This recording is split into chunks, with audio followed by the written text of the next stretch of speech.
Et le centre d'intérêt de ce numéro de La Parole est à vous. La 5e opération de révision de la liste électorale.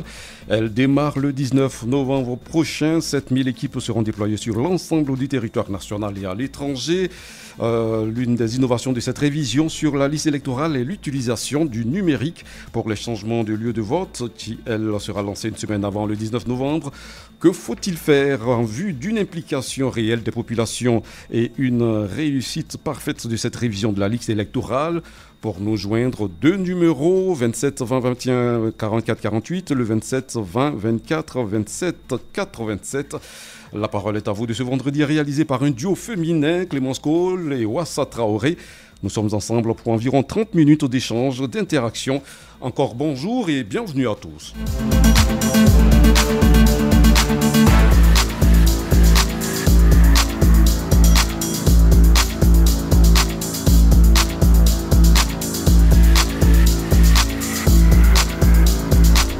Et direction tout de suite Iré-Ouatta, c'est dans la zone de Divo. Nous donnons la parole à Kwame Raymond. Bonjour monsieur Kwame.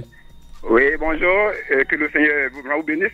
Amen. Je suis Kwame Raymond et j'appelle de Iré-Ouatta. Allez-y monsieur Kwame. Vraiment, concernant la liste électorale dont vous parlez ce matin, c'est très important, mais pour qu'il y ait vraiment l'échec, il faut qu'il y ait vraiment une sensibilisation, vraiment auprès des villageois, des chefs, des leaders religieux, et que les gens sachent. Parce que souvent, quand ça ne se passe pas bien, c'est qu'ils envoient les palabres en Côte d'Ivoire. Et on veut plus passer par là. Moi-même, je suis un agent de la CI, chaque fois je suis dans les bureaux de vote. Donc, il faut qu'il y ait vraiment la communication, d'abord. Allô? Oui, on vous écoute, M. Kwame. Voilà, maintenant.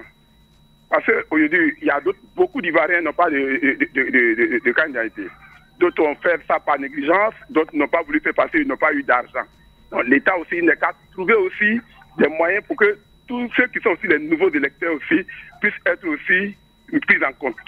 Parce que s'il y a des mêmes questions qu'il y a des gens qu'on laisse, c'est qu'ils envoient vraiment les palabres dans tous les pays africains que nous connaissons. Donc vraiment, je demande à l'État ivoirien, tous les partis politiques d'abord, de voir l'intérêt national et que vraiment il n'y ait pas de petits groupes. Oui, non, moi je ne vais pas me mettre sur la liste électorale. Parce que si on fait ça, la Côte d'Ivoire et l'Afrique sera toujours en retard. Voilà le problème qui est là. Merci beaucoup, M. Kwame Ramon, depuis Iré-Ouatta, c'est dans le département de Divo. Merci pour cette contribution. À Issia, on retrouve Bomisso Mathieu. Bonjour, M. Bomisso. Bonjour, mon frère Charles Cabran. On vous écoute, M. Bomisso. Je crois que je dis merci d'abord à Radio Côte d'Ivoire. En faisant cela pour la parole à vous, c'est une sensibilisation. Absolument. Beaucoup ne sont pas encore informés, donc il faut passer par la sensibilisation. Et tous les autres médias, comme vous faites déjà. Donc vraiment, je dis merci à vous, sans oublier la directrice Mme Salimata, épouse Konaté. Merci beaucoup. Donc, comment faire donc pour que cette opération soit une parfaite réussite? Je crois que, comme ils ont l'habitude de faire sillonner dans les villages, nous sommes dans les petits villages, même ils sont arrivés là, il faut passer partout tous les mois dans les villages et autres. Et puis surtout avant les arriver, il faut qu'on soit informé, comme vous le faites déjà, pour la population soit informée. D'autres voyagent, d'autres sont au champ et autres. Donc vraiment, il faut que nous soyons informés. Et d'abord, avant qu'ils n'arrivent, nous sommes déjà informés par les chefs du village et autres. Absolument. Donc vraiment, que beaucoup de personnes aussi. Mais en ville, je vois qu'il n'y a pas trop de problème. Vraiment, je dis merci. Merci Bomisso Mathieu, Issia, depuis donc Issia. Et de Issia, on va maintenant dans le handball retrouver M. Yacouba Ouattara qui nous appelle de Tafiré. Bonjour M. Ouattara. Oui, bonjour M. Cablan. Bon, la révision de la liste électorale, c'est bien. Parce que il faut aller contrôler pour voir est-ce que ton nom est là, si les gens de la commission n'ont pas oublié ton nom. C'est bien pour ceux qui sont vivants. Bon, ceux qui sont morts, bon, c'est là, le cas est là. Parce qu'il faut, qui doit aller signaler que le monsieur est mort? M. Cablan, c'est ce côté-là, moi, je ne sais pas. Bon, sinon, la liste va sortir, les noms sont toujours dedans. Bon, si le monsieur est mort, peut-être il y a un certificat de décès. Bon, je crois bien, il n'y a pas de problème. Mais ceux qui sont décédés dans les hameaux, bon, les coins reculés, je ne sais pas comment il faut faire, M. Cablan. C'est ce problème-là que moi, le cas, il déplore là. Alors, monsieur Yacouba... Non, conscient, parce qu'il y a bientôt, en 2023, là, il y a, je crois, les communales, non? Oui. On doit voter, là, M. Cablan. Oui, monsieur Yacouba Ouattara, Vous avez posé le problème des décès. Alors, l'opération de révision de la liste électorale, cette opération va prendre en compte les mutations intervenues dans le corps électoral, c'est-à-dire changement de domiciliation, changement de patronyme, nouveaux mariés, perte de droits civils et politiques, les décès dont vous parlez, de personnes figurant sur la liste électorale. Alors, la CEI a sa procédure pour savoir si telle personne est décédée ou ne participe plus ou a perdu ses droits. Je crois qu'ils ont tout cet arsenal-là de processus qui leur permet donc de réviser donc, cette liste électorale. C'est pour ça que les agents sont déployés, qui vont dans les villages. Alors, si à Tafiré, si une personne est décédée, le chef du village, le sous-préfet, il y a des traces administratives. Donc, la CEI peut savoir si à Tafiré, telle personne est décédée ou telle personne est décédée. C'est bienvenu, c'est bienvenu. Parce que, comme l'avait dit, les changements, c'est quelqu'un qui vient de se marier ou bien. Oui, c'est tout un ensemble. C'est tout un ensemble. C'est très pris en compte. C'est tout un ensemble. Merci beaucoup. La population de Tafiré vous salue. Merci beaucoup. On répond au salut de la population de Tafiré. Nous les saluons aussi. Ok, merci beaucoup. Merci. Dans la Niébitiasia, cette fois-ci, Séchi, M. Kouadio Delmas. Bonjour, M. Kouadio. Oui, bonjour, M. Chakablan. On vous écoute. Bien. Je pense que pour réussir cette opération, c'est vrai, on va associer tout naturellement les préfets, les sous-préfets, parce que si on a touché on associe les préfets, il va de soi que les chefs de village, les présidents des jeunes... Oui, ce sont les relais traditionnels, M. Kouadio. Voilà, ce sont les relais traditionnels. Mais moi, je souhaiterais qu'on associe plus les partis politiques, parce que c'est d'eux qu'il s'agit. Puisque ces élections... ce sont des élections quand même politiques. Alors, ce mardi dernier déjà, le président de la CEI, parce que ce sont des élections, donc comme vous venez de le dire, les partis politiques sont au premier plan. Et donc, c'est pour ça que le président de la CEI, le président de la commission électorale indépendante, M. Ibrahim Koulibaly Kouibet, a rencontré, a échangé avec les partis politiques, les représentants des différents partis politiques du Côte d'Ivoire le mardi dernier déjà. Voilà. C'est ça. Donc, je souhaiterais que les partis politiques là soient plus présents sur le terrain pour sensibiliser davantage leurs militants, leurs électeurs et leurs potentiels électeurs. Parce que si on remarque que si ces partis politiques là s'impliquent davantage dans cette opération, elle va connaître une réussite parfaite. Donc, cette année, nous souhaiterions que tout ce monde-là soit véritablement associé. Et justement, vous venez de le dire, le président de la CEI a commencé à inviter, nous avons suivi sur les antennes comme on appelle, de la radio, nous avons écouté à la radio et puis a suivi aussi à la télévision, à la RTI, on a vu. Donc, tous les partis politiques sont impliqués. Donc, il faudrait qu'ils soient véritablement actifs sur le terrain pour que cette opération connaisse un succès franc et que, la Côte d'Ivoire, quand elle est en paix, c'est tout le monde qui gagne. Et en même temps, M. Kouadio Delmas, il faut aussi savoir que c'est un devoir civique, un travail donc collectif qui nécessite un engagement citoyen de tout le monde. C'est vrai que les partis politiques sont au premier plan, mais chaque citoyen doit savoir qu'il doit donc accomplir son devoir civique en allant s'inscrire sur cette liste électorale. Il y a aussi, en plus des partis politiques, des citoyens, il y a la société civile, les ONG qui doivent mobiliser tout le monde pour que cette opération soit une réussite. Parce que après tout, une élection se gagne certes dans les urnes, mais tout part de la liste électorale. Si vous n'êtes pas sur la liste, vous ne pouvez pas voter. Votre candidat ne pourra pas donc gagner. Merci beaucoup, M. Kouadio Delmas, depuis Séchi. À Tiekro, c'est dans l'Indéné du Ablin, je pense bien, à Bétier. On retrouve Donzo Miezan. Bonjour, M. Miezan. Bonjour, Chakala. Oui, on vous écoute. Moi, je vois que je demande au président des partis politiques de sensibiliser leurs militants pour que cette opération soit une réussite. Parce que si les partis politiques et les présidents n'ont pas sensibilisé leurs militants, tout le monde se dit quoi? Moi, je n'ai pas voté, je ne suis pas votant, c'est comme ça. Donc, moi, je propose que les partis politiques, les présidents des partis politiques n'aient qu'à sensibiliser leurs militants. Et puis encore, la population, moi je demande à la population de se faire enrôler, car c'est très important pour tous ceux qui habitent sur le territoire ivoirien. Si tu es un Ivoirien, il faut aller te faire enrôler. Demain, il y aura une récompense. C'est pas à cause du président qu'on vote, on fait ça. C'est à cause de nous-mêmes, nous faisons ça. Absolument.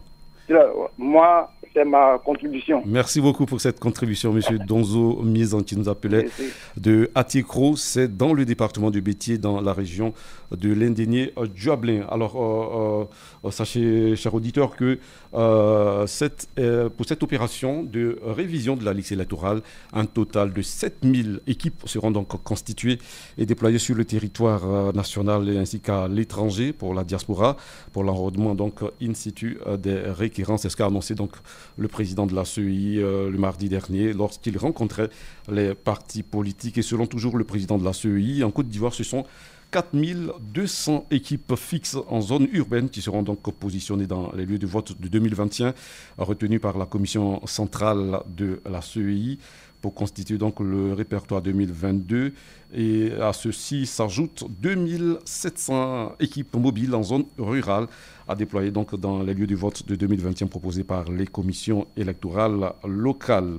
Alors, à l'étranger, 21 pays ont été retenus pour 100 équipes à déployer dans des centres de recensement proposés par les comités pour l'élimination de la discrimination raciale en liaison avec les autorités diplomatiques locales et validées par les commissaires supérieurs.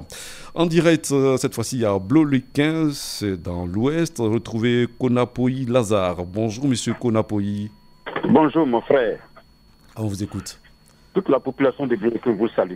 Merci pour ce salut. Nous répondons à ce salut. Pour faire mon introduction dans le sujet, le système de recrutement, de recensement est un problème collectif qui doit se passer dans le civisme. Donc toutes les couches administratives, politiques, même les représentants des partis politiques ont la tâche d'explication de ces messages à leurs électeurs, l'administration à leur population. Alors je disais déjà qu'il faudrait que tout le monde soit sensibilisé, qu'on explique à chacun des uns des autres le bien fondé de la chose. Et nous, à Blot-les-15, nous avons la chance d'avoir le préfet, M. Wagbe, qui est un monsieur qui est axé dans le développement, de même que son sous-préfet. Donc déjà, ils nous ont déjà sensibilisés, nous avons dans nos têtes le civisme et la détermination de pouvoir nous faire recenser pour des élections plausibles. Il faut expliquer aux gens, des fois il s'agit réellement, sans palabres, il faut faire les courses dans les hameaux, dans les villages, l'implication des chefs des villages et des chefs des familles, pour que les élections se passent bien, pour que les recensements se passent bien. Nous avons ce monsieur de Wagbe qui est axé dans le développement, qui peut vraiment faire notre affaire, c'est-à-dire le préfet de Blot-les-15 et son sous-préfet, même le maire Baoudoué.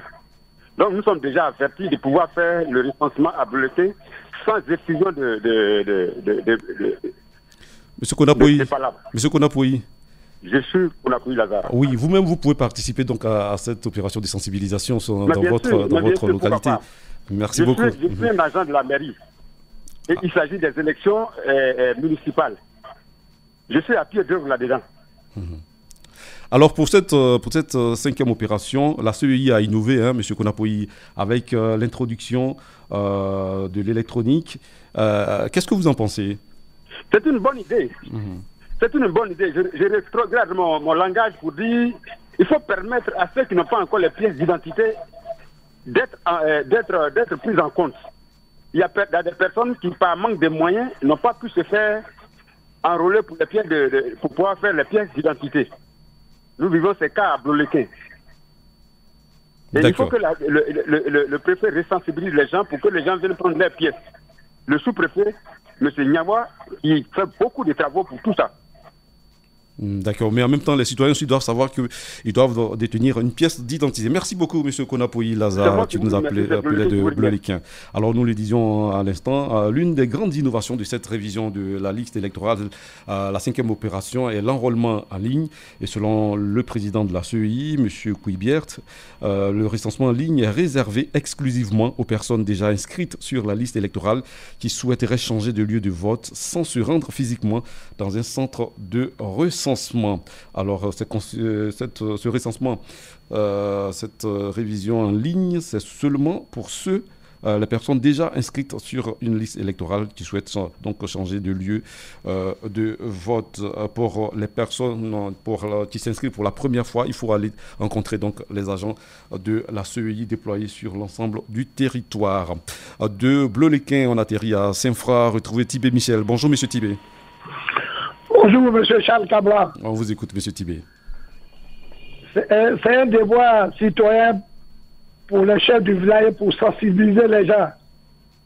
Les chefs du village, les présidents des jeux doivent sensibiliser la population pour effectuer ces devoirs. C'est un devoir citoyen. Il faut sensibiliser la population. Ici à Saint-Fra, nous avons un bon préfet. Il a tout sensibilisé les gens. Donc, c'est un devoir citoyen. Donc, les chefs du village et le président des jeunes doivent sensibiliser pour effectuer ces devoirs. Je vous remercie. Merci à vous, M. Tibé Michel, depuis Saint-Fra. Alors, selon l'INS, l'Institut national de la statistique, la population électorale potentielle en Côte d'Ivoire se chiffre aux alentours de 12,6 millions de personnes. Et l'objectif de la révision, de cette 5e opération de révision, est de capter les nouveaux majeurs, ceux qui s'inscrivent pour la première fois. Tu viens d'avoir donc 18 ans. On estime à environ 700 000 les nouveaux électeurs qu'on peut donc potentiellement capter. Et sachez aussi que le fichier électoral compte près de 7,5 millions d'électeurs. Le fichier électoral, c'est-à-dire le corps électoral, ceux qui sont qui s'inscrivent et qui donc potentiellement des électeurs. On a 7,5 millions de personnes pour un potentiel estimé à 12,6 millions. Alors messieurs, il faut aller donc s'inscrire, il faut aller donc se mettre sur la liste électorale pour influencer les décisions à venir. À Bléni, Meouin, on retrouve Seigneur Reagan. Bonjour, monsieur. Bonjour, Charles Kablan. On vous écoute. Charles Kablan, mais ce n'est pas du nouveau. Les Ivoiriens à l'élection, ce n'est pas la première fois. Et maintenant, nous avons nos sous-préfets même ici, qui fait la réunion des sous-préfets chaque premier lundi de chaque mois. Donc nous sommes déjà informés. Nous sommes sur le qui-vive. Donc on les attend. Moi, c'est ma contribution. D'accord, merci pour cette contribution, Seigneur Reagan. Puis l'opération, on le dit encore, va se dérouler en Côte d'Ivoire du 19 novembre au 10 décembre. Et à l'étranger, ça sera donc du 26 novembre au 10 décembre. À l'étranger, ce qui concerne donc les Ivoiriens qui vivent hors du territoire national. Sont concernés donc par cette révision de la liste électorale les Ivoiriens résidant tant en Côte d'Ivoire qu'à l'étranger, âgés de 18 ans au plus et jouissant de leurs droits civiques. Azukoube Kragbe Basile est en ligne. Bonjour, monsieur Kragbe. Monsieur, bonjour, merci. On vous écoute. La révision de la liste électorale est une très bonne chose, mais le véritable problème que nous avons, ce sont les cartes d'identité que nous n'avons pas à retirer, soit de la sous-préfecture, soit de la police. Nous avons fait des demandes et jusqu'à ce jour, on a des récépissés. Qu'est-ce qu'on fait avec? C'est ça qui est le problème général. Monsieur Basile. Oui. Alors, on annonce, c'est depuis le mardi que la CEI a annoncé donc officiellement cette opération de révision de la liste électorale. Il faudra donc se dépêcher pour pouvoir aller récupérer ces pièces d'identité. Et puis, il ne faudrait pas attendre une opération de révision de la liste pour pouvoir... Non. Moi, j'ai fait depuis 2020. Et régulièrement, je vais avec mon récépissé à la préfecture ou à la police. Oui. J'appelle même, j'ai un numéro à 141, j'appelle régulièrement. Monsieur Kragbe. Et on me dit, il n'y a pas de problème. Monsieur Kragbe. Votre dossier. Vous savez qu'avec le récépissé, vous pouvez participer à cette opération. Ah, d'accord, ok. Voilà. C'était là mon inquiétude. Parce que le récépissé qu'on vous a remis tient lieu, en attendant donc l'établissement de votre pièce d'identité, tient lieu donc à pièce d'identité. Voilà. C'est pour que nous ayons rassurez-vous. Voilà. Vous pouvez aussi la porter à la population. Oui, rassurez-vous. Parce que nous avons des enfants qui se montrent, on les a inscrits, on les a enrôlés, et jusqu'à ce jour, les pièces ne viennent pas. Pour le moment, donc, on va avec les récépissés, mais s'il vous plaît, ceux qui doivent se charger de nous remettre nos pièces là, qui le fassent. Parce que avec les pièces là, on peut faire 2 opérations après les élections. D'accord, c'est compris. Vous profitez donc de notre tribune pour lancer donc un appel aux responsables qui établissent donc les pièces d'identité. Merci. Avant de prendre notre dernier auditeur, un tour rapide sur notre page Facebook avec le message de Albert Kwame qui dit que les agents doivent être bien formés pour réussir cette opération, surtout sur le matériel électronique à utiliser. Ils doivent être déployés partout, on l'a dit. Il y a un total de 7000 équipes qui seront donc constituées, déployées sur le territoire national. Dosso Vazuku Dazagé dit que le délai doit donc être revu. Le délai pour lui est court. Ce délai, c'est du 19 novembre 2022 au 10 décembre en Côte d'Ivoire et du 26 novembre au 10 décembre pour la diaspora. Jean-Romain Kakou, sensibilisation en passant par les guides religieux, les chefs de village et les chefs coutumiers. L'opération doit courir sur une longue période afin de permettre à tous de se faire inscrire sur cette liste électorale. Dernier auditeur en direct, Fofana Abou, qui nous appelle de Manabri, c'est dans le département du Séguéla. Bonjour Monsieur Fofana. Bonjour, comment allez-vous? Oui, nous allons bien, on vous écoute. Bonjour toute la Côte d'Ivoire. Ah oui, bon, on est champ le matin là, comme c'est un problème de cas de vote là. Bon, c'est vrai, bon, ça là, c'est un cas de sensibilisation. Vous sensibilisez les gens, c'est vrai. C'est le chef de village et les chefs de jeunes qui doivent se charger de ça, c'est vrai. Mais et ceux qui viennent vers nous pour venir faire là, ils doivent venir pour nous sensibiliser. Parce qu'il y a beaucoup de gens qui sont ici là, ils ne sont pas intéressés à faire des papiers là. Tu vois. Bon, et puis ceux qui viennent aussi pour faire là, bon, il n'est qu'à essayer de voir moins de dépenses. Parce qu'il y a des gens là, ils n'ont même pas envie de faire. Mais si vous venez me proposer une somme pour la personne comme ça là, bon, lui il néglige. Et c'est tu vois. D'accord, on vous a bien compris. On vous a bien compris. Voilà, si le gouvernement pouvait voir pour ça, d'accord, nous aider pour que beaucoup n'aient qu'à faire. Parce que ça fait moins de votants. Si les gens n'ont pas fait cas de l'électeur là, ça fait moins de votants. Absolument. Voilà, donc il n'est qu'à essayer de nous voir dans ces cas-là. Parce que nous qui suivons là, on n'a pas assez de moyens. Donc si tu viens proposer un problème d'argent pour dépenser d'une manière, la personne va négliger. Je ne crois pas que cette opération est payante, hein, M. Fofana Abou. Alors, vous allez dans le bureau, vous vous faites recenser tranquillement, sans payer un sou. Merci beaucoup, Fofana Abou, qui nous appelait de Séguéla. Il est le dernier auditeur pour ce numéro de La Parole est à vous, réalisé aujourd'hui par Clémence Cole et Wassa Traoré, un duo donc féminin. On se retrouve demain, à vendredi, pour un autre numéro. Merci.